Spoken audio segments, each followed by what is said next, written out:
Hey guys, welcome back to another episode of Dodo News. This is going to be a long one, so grab a cup of tea, or if you're like me, this is going to be a good one for doing the dishes. And let's face it, we're all here for that new dino, so let's just dive straight into looking at that. If you keep up with the community crunches, you'll have seen this very exciting picture.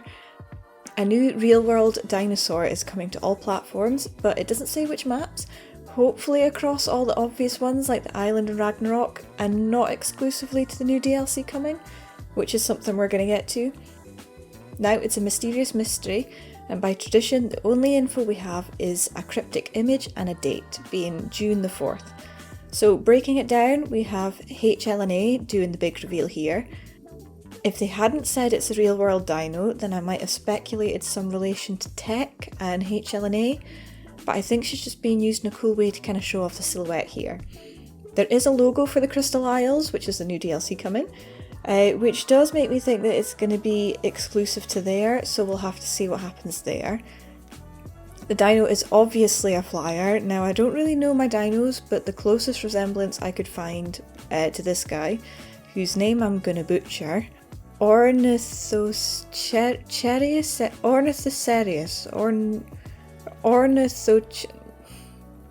I'm not gonna go and look into the exact size and details of this dino or any similar ones, because Wildcard doesn't add exact recreations of dinos into their game. They're always slightly tweaked to fit with the game more. So I would say things like its actual size is just going to be a guideline to what it'll be in game. But I would say the fact that it's clearly got a turret on its back, that it's going to be big. I don't think it's going to be as big as a Quetz. It doesn't look like it's big enough for a platform saddle, unless that's a really big gun.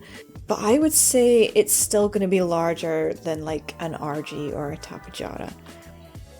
Looking at the saddle makes me wonder if you stand on it or if you sit on it.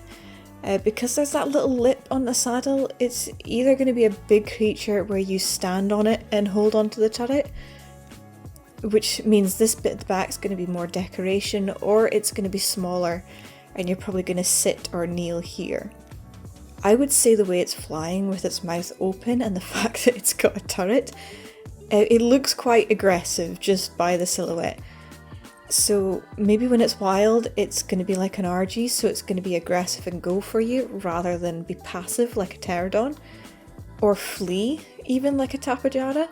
Either way, it's going to be exciting to have an actual dinosaur being added rather than a fantasy creature.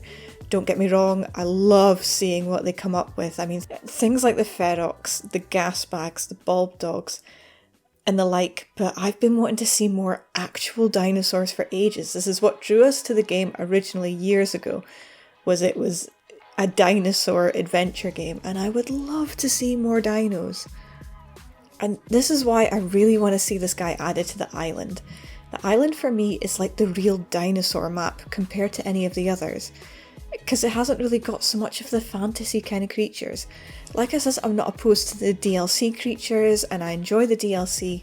They're awesome, and I love that the lore of the game now involves like how creatures have mutated separately across different arcs, and how each world has its own like little individual atmosphere and feel to it. But damn it, I want more dinosaurs in my game. Okay? Moving on from dinosaurs and back to fantasy, a proper fantasy modded map is being made into DLC, and that is the Crystal Isles. Now, like I said, the map was originally a mod and it's stunning. There's lots of interesting biomes, it's got its own creatures, and it really has its own unique feel to it. I've played it before and it's great. I was gonna set up a server there fairly recently, and ultimately I chose not to until they fixed this never-ending rain bug, which if you've been playing the Crystal Isles for a while you'll know exactly what I'm on about. But basically it just rained all the time. Something happened with the weather and it wouldn't turn off, and I think it was to do with a DLC or an update from ARK that was added that kind of messed the map up. And so I joined the Discord and I watched it for a long while, and the fix never came. It was being pushed back until a big update that was coming in the future. And every time someone asked a question, you would see the question pop up again, and they would just be referred back to there's a big update coming, it's been fixed for then, but we're not doing lots of little updates. We're going to do our one big update and deal with that, which is fine. And then I think it was when Genesis was released, it did something funky to the water, and my heart just sank because I thought the map was like that was going to be it. They would now have too much on their plate, too many bugs to fix. You know, rather than doing what they want to do and work creatively, they were just having to fix the stuff that the DLCs kept breaking. And I kind of thought that was it. And I was really downhearted because, you know, the map at that point is so fleshed out. And other than that, it's really polished. It's like, it's a good map. Really, really good. And I remember thinking at the time, it's DLC quality. Like, this is a quality map. These people or this person has worked really, really hard to make this a good map. And they did really well. And then came the news on the Discord. Actually, I think I got it on a community crunch before I saw it on the Discord, but saw it somewhere anyway that it was being made into official free DLC, and the whole Discord was just full of love and support for the author, and I was just instantly like, oh, a big update. So moral of the story is I am very excited to see how this plays out. And I hope everybody else is too. And I hope if you've never played it that you're looking forward to getting a chance to experience it. And I'm very excited to see what it's going to be like in kind of, you know, quote, official, unquote, state. You know, because when maps go official, some things will change. Like Valguero is a good example. They removed some of the creatures, and then the mod author added a mod so you could re-add those creatures. I think it was things like the Rock Drake and the Reaper, but I can't really remember. So there was a little bit of worry. They would maybe take out the Crystal Wyvern and the Crystal Griffin and stuff. But it does say, and we'll get to that, it does say that Crystal Griffins are still going to be in, so that's really good. So I am very excited I keep saying it, I am just so excited to see this as DLC. So the launch date for PC and Xbox is June 4th, and unfortunately PS4 is going to be waiting again until the late summer. And here's that lovely little note confirming that they've heard the worries of the community, and the mod Crystal Wyverns will be on the map and tameable, which is just great. Next is the upcoming anniversary event, so moving on from maps and dinosaurs and all the cool exciting stuff, to another little exciting thing. So everything is happening on June 4th, and this is going to celebrate the 5-year anniversary of ARK. So it's our 5th birthday, basically. So coinciding with the new dinosaur and the new map, there's going to be an in-game event, just like Easter and Christmas and all that. There's going to be party dodos, interactive cakes, new chibis, oh yes, and some goodies, and quote, dazzling unicorns frolicking on rainbows. I need this now. Are they joking? They better not be. I'm really hoping for lots of tameable... I really want lots of tameable unicorns and rainbow bridges and just more unicorns, please and thank you. So obviously, as they say in the community crunch, this is all to celebrate the 5-year anniversary, just like it says. I've been around since the start, and I'm pretty sure I bought the game on the day it released as early access. I'll have to go back and check, but seeing how far it's come in 5 years has just been amazing. I think the company has a great attitude towards its community, especially in its support for mod makers, and I really hope they have another really great 5 years with the same great attitude and fun new content. Until the day we all dream of a less buggy ARK 2, next gen, new engine, more unicorns. One day. Something else going on is an Evo event with 2 times experience, taming, breeding and harvesting. That is ongoing for the foreseeable future, rather than just over the weekend.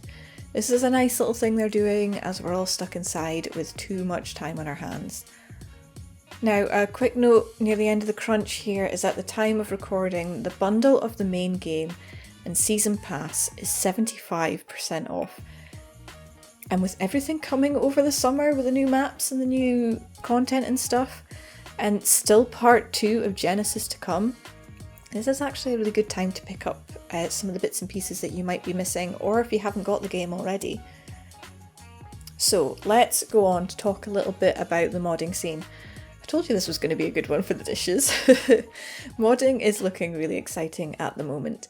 Modding sponsorship applications are once again open till June the 5th. So if you're a modder and it's something you're interested in, you should check it out. They also mention that Genesis content has been added to the dev kit, so we can look forward to seeing what modders are going to create with it and what updates might come to the mods that we already love.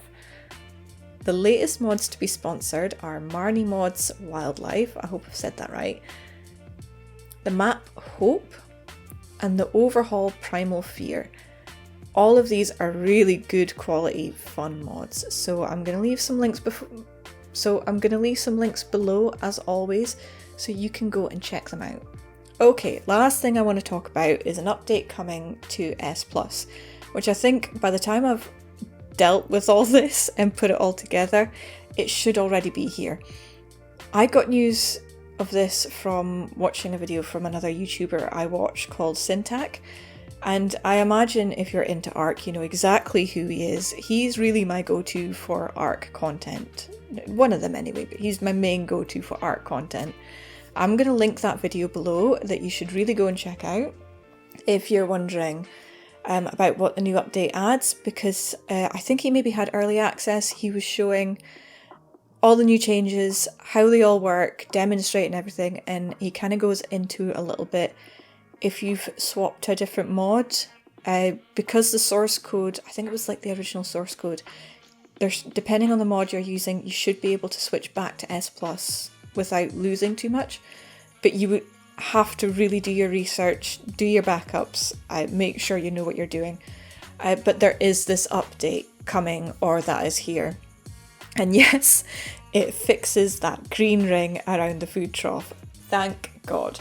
I am going to link some change notes down below. I'm going to link to the mod page, and like I said, I'm going to link to that video, because all of that can explain it so much better than I can. I'm just making you aware that this is a thing that is here. Personally, I still use old S+ because my inner old lady doesn't like change, so I'm really happy for this. He's also added a lot of little quality of life things. He's condensed some of the tools. You remember the guns, the pickup guns and repair guns and all that. They've all kind of been condensed into 2 separate tools that look really good. I think they'll take a little bit of getting used to, but ultimately I think it's a really good change. A lot of what he's changed I think will take a little bit of getting used to, because S+ is one of those things that a lot of us have used for so long and got so into our habits. But I do, when you take a step back and you look, it's really good quality of life stuff that he's changed. So I'm delighted that he's come back to do this for us. What a nice guy. Now, last little thing I want to mention, I always like to go and have a look at the patch notes and the change logs, things that have happened and changed, because when you, especially if you're playing on Steam, you'll notice that your downloads almost, like, it must be every week there's an ARK update, there's something going on, the cog's always turning and something's being tweaked or fixed and whatever. So I always like to cover what's been going on. So obviously I haven't uploaded a video in a long time, so I haven't actually looked for a long time to see what they've changed. And I would just like to say that at this time, when we're all in lockdown, and I don't know if they're working from home or if they're still in the office, but they are still working on this game and fixing stuff. I mean, when you scroll down the page of updates, it's all fixed, improvements, fixed, tweaked this, changed that, fixed this, anti-mesh. So I think a moment of appreciation. I mean, maybe people are still struggling with, you know, false positives on the anti-meshing and bits and pieces, but they're clearly, like, they've not taken the excuse of lockdown to not work on this game. They're still working hard on it, and they've given us, you know, they're still working on releasing this DLC. We're getting the new dino. We're still going to get an anniversary event. We're getting new chibis. So I think just taking a moment to say thank you for continuing to work on this. It's really nice for those of us that are stuck in the house and we can still have something to do while we're bored shitless. So thank you Wildcard for keeping us all entertained and working hard in this very strange, just weird time that we're living in just now. So I'm going to call the news here. If you're not interested in what I have to say next, you're free to go. That's all the news covered. All done. Bye bye. Later. If you stuck around, I just wanted to make a quick mention.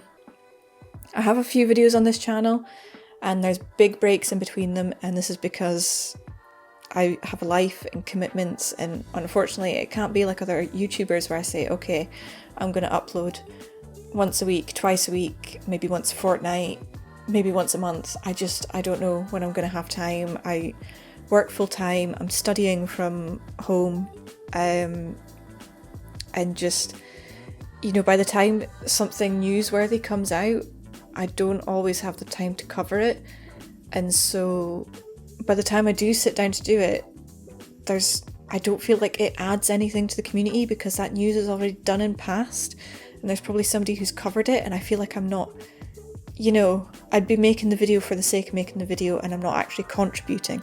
The reasoning I'm doing it today is, you know, obviously we're on lockdown, the uni work is finished, I have to stay at home, and I'm the only one. I don't like recording when there's people in the house. I have a weird thing about talking to myself when there's people around me. I like to do it when I'm on my own. So I'm the only one that's still at home. Boyfriend's back to work. So I wanted to do this today because I feel like there's a lot of really good news out just now revolving around ARK. I feel like, you know, it's quite an important time in, I guess, ARK's, I don't know, future and history and stuff with the anniversary thing. And it was all news I'm personally really excited about. If you have stuck around, and I know there probably won't be a lot of views on this and a lot of people watching because I've just started and I'm not very interesting, but there you go. Is there a kind of news you'd like to see covered? I'd quite like to branch out to different games. I quite like doing informative stuff. I'd quite like to do some tutorials on things. I've already got some tutorials planned ARK-wise. How things work in game and how to do stuff with the game, like modding and that. But I'm also really interested in a lot of games that involve modding and, you know, the intricate little bits and pieces that are quite tricky to do. So I really enjoy the Bethesda games. I like Minecraft. I've just discovered Vintage Story. That's really cool. I thought that would have been a cool thing to make videos on, but again, I didn't have time when it first came, well, when I first discovered it. So I feel like that ship has sailed off into the distance. So I'm gonna stop waffling. So that's a thing. Moral of the story, I don't have a lot of time, but I would like to do more, and I'd like to branch out and do different things. Mostly informative wise, not really interested in doing Let's Plays so much. I want to contribute to the gaming community. I want to give you information so you don't have to go and scroll through all the forums and stuff on your own. Right, I'm going to stop talking. Have a nice day, stay safe, and bye bye. That was weird. Can you tell I've been cooped up too long? I think the crazies have set in. Yeah, I think so.